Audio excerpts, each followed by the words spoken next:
refugees since the early 2000s. I've been speaking about this issue around the country, obviously the last 24 hours. I was in Melbourne yesterday, and I was in Hobart on Friday night when Kevin Rudd announced that it was no longer Australia's policy to welcome the world's most vulnerable. It was going to be now the policy to dump the world's most vulnerable on one of our region's most vulnerable nations.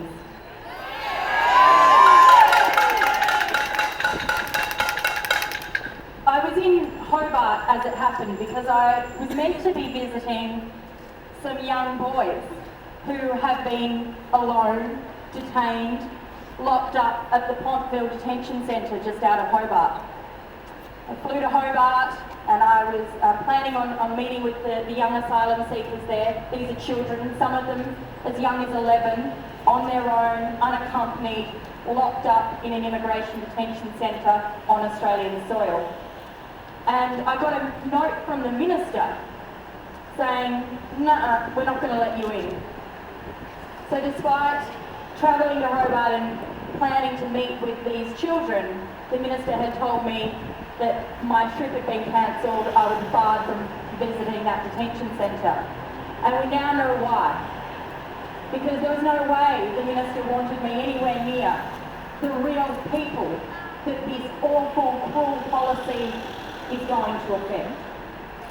There was no way in his power was he going to allow the voices of these vulnerable children be heard and listened to. And of course, as I always do, I will always tell their stories, because as long as this government wants to dehumanise refugees, it is up to us to make sure we continue to put their human face.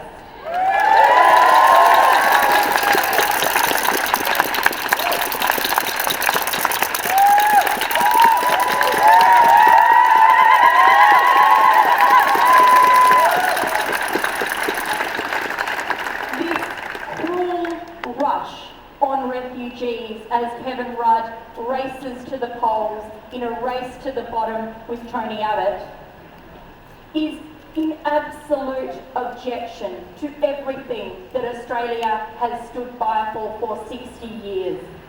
When we signed the Refugee Convention, and we didn't just sign it, we've actually had a really long, proud history of in drafting the Refugee Convention. It was Australian diplomats and members of Parliament who pushed for this universal acceptance and compassion to go to the UN and to be agreed to by over 140 other countries. Australia was a leading force for this document to protect vulnerable people's lives.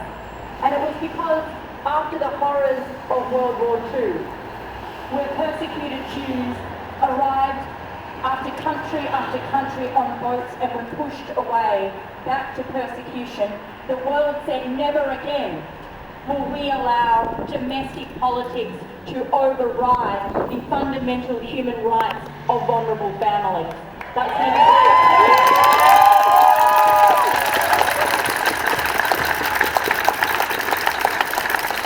is the spirit of the Refugee Convention. And over the last week we've heard even Kevin Rudd saying he wants to see changes to the Refugee Convention. While the rest of the world is calling for an expansion for how we manage thousands and thousands and thousands of people who are facing torture, brutality and persecution in their homelands, Kevin Rudd wants to slam the door and say Australia says no. Australia, thankfully, and this is what has happened over the last 48 hours, is that Australians increasingly are saying yes.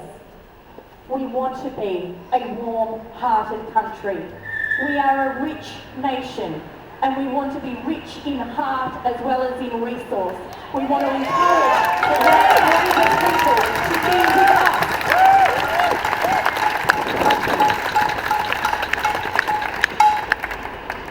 Let's not mince our words about this. This policy is in line with Kevin Rudd's desire desire to beat Tony Abbott at the polls. It is all about domestic politics. It has nothing to do with saving lives. It has nothing to do with the well-being of children who are having to flee the brutality of the Taliban in Afghanistan or the brutality in Syria.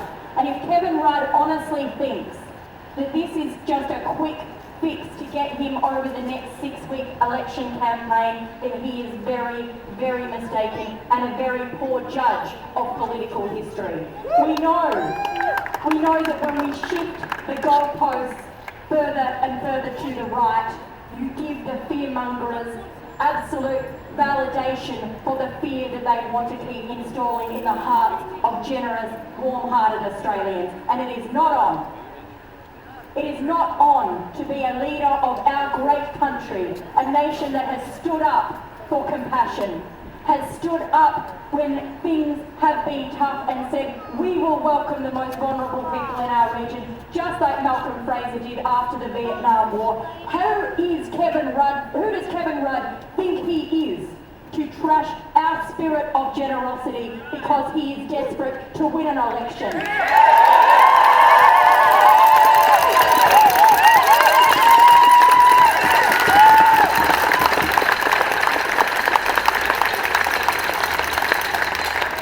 I know that many of you here today are really sad, heartbroken, depressingly disappointed, devastated by what has been announced over the last few days. And I know that you're not all traditional Greens voters. I know that many of you feel ashamed and upset and disappointed by where the Labor Party has allowed this debate to go.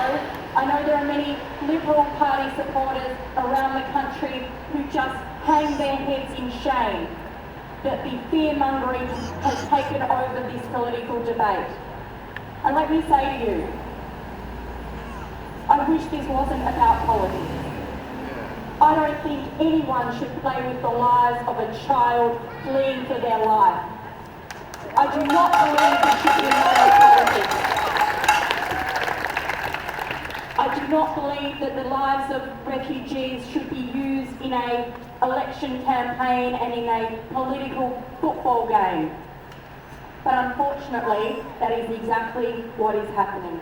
And whatever colour of political party you have in the past or now applied yourself to, it is up to you to stand up and speak out and say you demand better from your political leaders, that you want the true generosity and spirit of Australia's fair go, compassion and looking after each other be the dominating factor that decides where this country goes over the next term of government and over the next decade. Do not let this announcement and the race to the bottom that is currently happening, do not let this cloud your opinion of where this great country could actually go. This is a regional issue. It is a humanitarian issue. Tony Abbott says it's a national emergency. No, it's not, Mr. Abbott. It is a humanitarian emergency and it requires a humanitarian response. And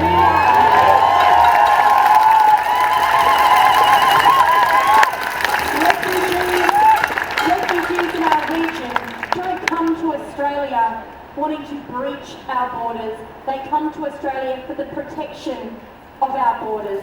They want to invoke the protection of our borders. That is why they come here. They are poor, desperate, often tortured and tormented people coming on rickety wooden boats. They are no threat to our national security. They want the security of our nation's heart and our nation's compassion. Make this an issue that you will continue to speak up for and demand better of your political leaders. I will continue to do my work. I will continue to stand up despite the fact that both the Labor Party and the Liberal Party would like me to shut up and go away. Believe me, I've heard them say it to my face. I will not. And neither will my colleagues. We will always continue